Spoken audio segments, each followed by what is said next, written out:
Salut et bienvenue dans Otaku Anime. Et aujourd'hui on va parler de Noragami. Noragami est un manga écrit et dessiné par le duo de mangaka Adachi Toka. Il est prépublié depuis décembre 2010 dans le magazine Monthly Shonen Magazine et a été compilé en 11 tomes en juillet 2014. La version française sera éditée par Pika, les deux premiers tomes étant prévus pour février 2015.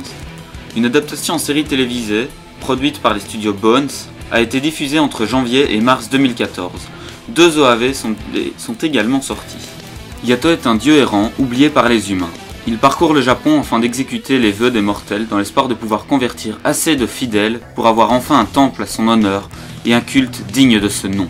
Son destin se retrouve bouleversé le jour où il croise une collégienne, Iki Iori, qui risque sa vie pour le sauver d'un accident de la route. Cet événement transforme cette dernière en demi-fantôme et, déterminée à retrouver son état normal, elle décide de suivre Yato jusqu'à ce qu'il accepte de résoudre son problème.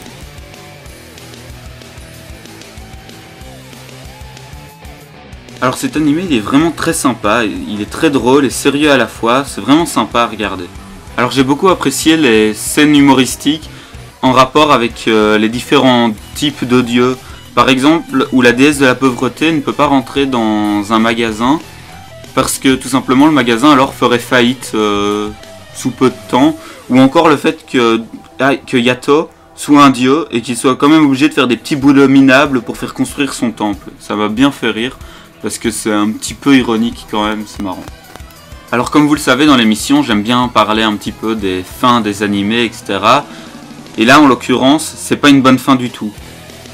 C'est juste une fin de saison pour un animé dont on ne sait pas s'il y aura une suite, tout simplement. Je m'explique. À la fin de l'animé, il y a beaucoup trop de questions en suspens du genre pourquoi est-ce que Yato a tué un instrument divin appartenant à Bishamon? C'est quoi le problème de Nora? Pourquoi est-ce qu'elle en veut autant à Yato? C'est pas... Enfin si, c'est une bonne fin pour une fin de saison, mais c'est pas une bonne fin si l'animé venait à ne pas avoir de seconde saison. Ensuite, les combats sont vraiment dynamiques, ils sont très beaux, et je trouve particulièrement stylé la mort des ennemis. Le truc où il y a des espèces de trucs d'or, enfin, ça fait comme une espèce d'explosion, je sais pas trop comment caractériser ça, mais c'est vraiment très joli, j'ai vraiment bien aimé. J'ai aussi trouvé que tous les personnages étaient très attachants, même si à un moment j'ai pas du tout aimé Yukine, tout simplement par tout ce qu'il faisait subir à Yato, mais ensuite par la suite je m'y suis quand même un petit peu attaché, et donc voilà. Après c'est clairement pas mon personnage préféré, mais il reste quand même sympathique.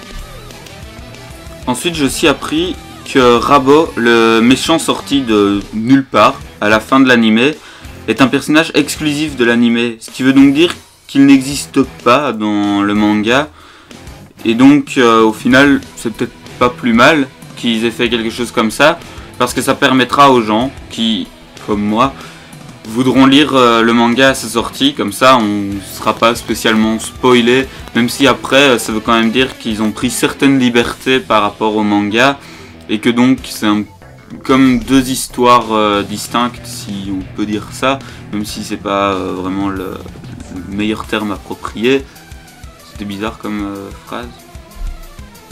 Alors le dessin il est un petit peu space, mais j'ai vraiment bien accroché, ça rajoute un petit côté frais à l'animé et c'est vraiment pas mal. Et j'ai vraiment bien aimé les effets qu'ils mettent dans les yeux des personnages et tout, c'est vraiment stylé. Bon après je m'y connais vraiment pas en dessin, donc si ça se trouve je raconte de la merde. Mais pour moi c'est très joli, donc voilà, c'est le principal, moi je trouve que c'est joli. Donc voilà. Alors concernant les OAV, je les avais complètement oubliés tout simplement, c'est là pendant que j'étais occupé à faire la vidéo que je me suis souvenu qu'il fallait que je les regarde. Donc c'est des OAV quoi, c'est n'importe quoi, faut pas s'attendre à un chef d'œuvre. Mais ils sont vraiment bien marrants, j'ai bien rigolé en les regardant, ils sont sympas. Donc pour préciser un petit peu, le premier j'ai vraiment trouvé très drôle. Ensuite le second, à un moment donné, je suis passé par deux états. Au début j'étais super excité, j'étais là, oh oui, on va enfin savoir pourquoi est-ce que Yato a tué l'instrument divin de Bishamon, allez!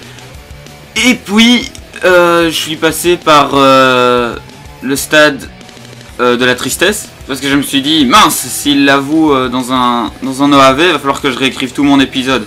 Donc du coup, j'étais pas très content, mais d'un autre côté, j'étais là, allez, vas-y, on va enfin savoir pourquoi est-ce qu'il l'a tué et tout. Et puis non, ça se passe n'importe comment et du coup on n'a pas la réponse. Du coup finalement en fait je suis passé par 3 stades. D'abord la joie, puis la déception, et puis la très grosse déception, parce qu'au final on n'avait toujours pas les réponses qu'on attend depuis le début. Alors c'est vrai que j'étais un peu déçu, et... ouais, enfin bref. Donc à ce niveau-là, si j'avais une recommandation, comme par exemple dans le dernier épisode où je disais que l'OAV il fallait le regarder entre l'épisode 11 et l'épisode 12, et bien ce serait ici de les regarder après la série, parce que ça permet de bien rigoler après l'animé, etc. Ils sont bien sympas, etc.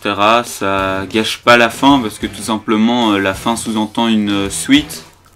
Sauf s'ils décident de faire un animé pour ensuite l'arrêter comme ça, pour forcer les gens à acheter le manga. Ce qui est déjà arrivé, et ce qui arrivera encore. Mais donc voilà, c'était mon avis sur les 2 OAV. Et pour terminer, il y avait longtemps que j'en avais plus parlé, c'est l'opening. Il est vraiment pas mal, moi il m'a vraiment plu, bon c'est pas mon opening préféré, mais c'est vrai qu'il est vraiment pas mal, il est très sympa à regarder et à écouter. Donc voilà, écoutez-le sans modération. Et voilà, malheureusement c'est déjà la fin de cet épisode. Mais avant de conclure, je voulais revenir sur l'espèce de trailer dégueulasse que j'avais fait. En fait, je l'ai sorti beaucoup trop tôt, tout simplement, parce que j'ai même pas encore commencé à tourner les prochaines vidéos et tout. Et donc du coup, je sais pas combien de temps est-ce qu'il me faudra. Donc peut-être qu'il sortira la semaine prochaine, comme il pourrait sortir dans 2 semaines. Enfin, c'est vrai qu'en ce moment, je vais avoir le temps parce que c'est les examens et que comme j'ai que des demi-journées, bah, j'aurai l'après-midi. Je suis censé étudier, mais chut, faut pas le dire. Mais donc voilà. Donc je sais pas, ce sera la première fois que je ferai des vidéos comme ça, facecam, etc. Donc je sais pas combien de temps est-ce que ça pourra prendre, etc. Donc en plus de pas savoir quand elles sortiront, la première ou les 2 premières, etc. risquent d'être un petit peu nulles.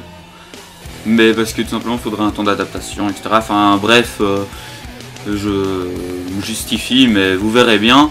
Donc tout simplement pour vous dire qu'il faut pas l'attendre trop vite, parce que tout simplement moi-même je ne sais pas quand ils sortiront. N'hésitez pas à vous abonner, à liker, à commenter, à me dire ce que vous avez pensé de l'animé. Allez, sur ce, moi je vous dis à la prochaine, portez-vous bien, bye bye.